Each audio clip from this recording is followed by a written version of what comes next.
right, so you are an owner of a 2011 to 2016 Ford F150.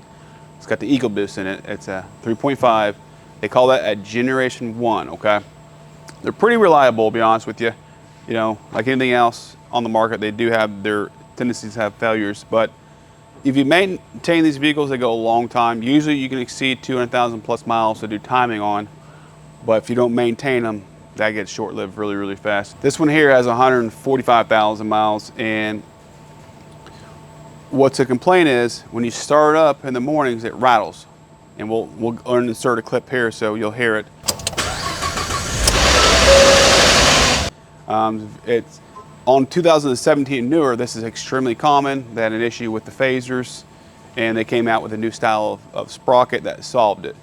Well, this one here is not as common, but as they age, they do fail and they make the same noise, and it's basically the same repair. But you want to, if you're going to do this work and you're going to invest that kind of money in this truck, I'm telling you, there's a way to do it right and there's a way to shortcut it. You want to do it right, guys. So let's go over parts in detail, okay? So we have spark plugs, and we have the 6 ignition coil boots. You always want to change these with plugs on the turbo applications if you can, okay? We're gonna go line by line here. All right, this is the idler sprocket for the timing chain, okay?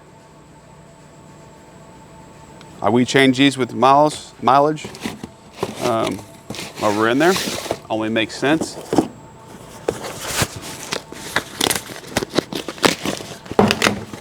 There's 2 intake and 2 exhaust sprockets, okay? I'll show you what they look like. And I'll give you a part number 2 on the other thing, okay?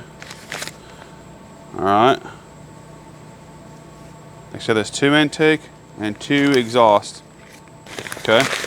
That's one of the sprockets. You need 2 of those. Here's the other one you need 2 of, right here. Here's your idler sprocket part number.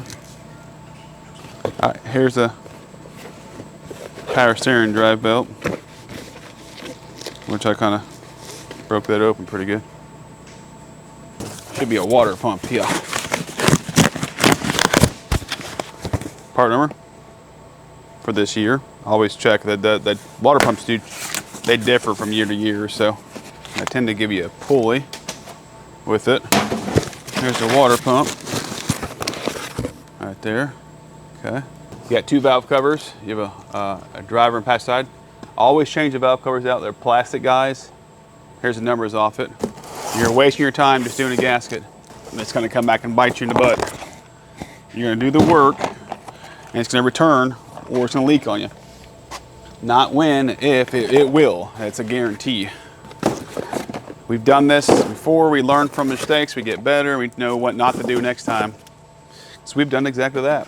And it came back, and we realized, oh, that was a mistake. A lot of it was because it was on backward. You couldn't get it. We had no choice. All right, so this here, this should be the secondary tensioner here. Secondary tensioner. We're gonna do all the timing, secondary and primary, okay? We have timing codes, and it's really, really bad. So that's that one. This is a little clip that goes in the bottom of that, a guide. Here is 1 of 2 oil control valves of that one. And there's 2 of the other one too. I have to find it. All right, you got 2 of these. Will that come up in that video or not? AT4Z 6 Mirror 280 Apple. 2 of those is black and gray connectors. Timing cover seal. Inner timing cover seal. The other main drive belt. I say power steering. I think I meant to say that was the compressor belt, if I remember. One of the guides right here.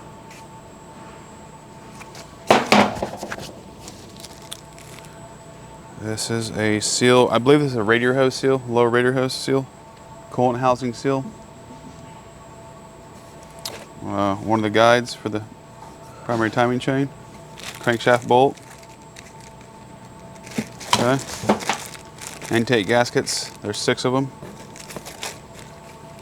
High pressure fuel pump gasket seal goes around it. Here's the other valve that was there. thermostat, which we always do when we do this big of a job. Okay. You have some bolts here. You have 2 of these. These are the sprocket bolts. And you have 2 of these. Okay. That's for the sprockets. I mount the sprockets on. Okay.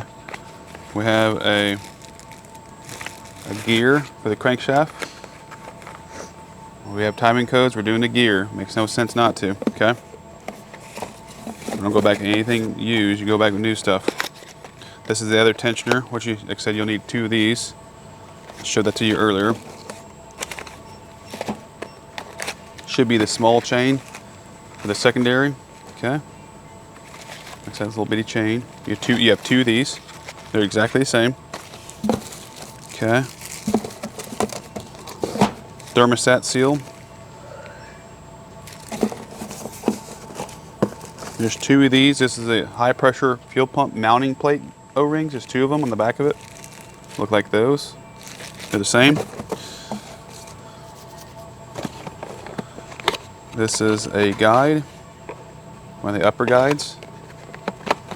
There's upper left, upper right, the same thing. There's another guide here. Okay.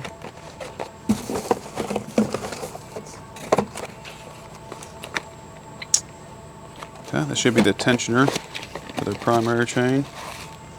There it is. And then you have the timing chain for the primary, which is right here. Cool. That should be it, guys. That should be the shebang on this job here. Like I said, you don't want a shortcut. You want to do it right. They're paying good money. Do it the right way. Don't play around, guys. Don't even try to put the cheap aftermarket stuff on there. I know you're thinking about it. Don't do it. I know it's in your head right now. What if I do this? Go to Amazon, save some money. Don't do it. It's going to cost you money. Keyboard warriors. Go to Amazon. It's cheaper. Yeah, but you'll do it 3 or 4 times in 6 months. We know it. We see it. Do it right. Do it once. Till next time. See ya.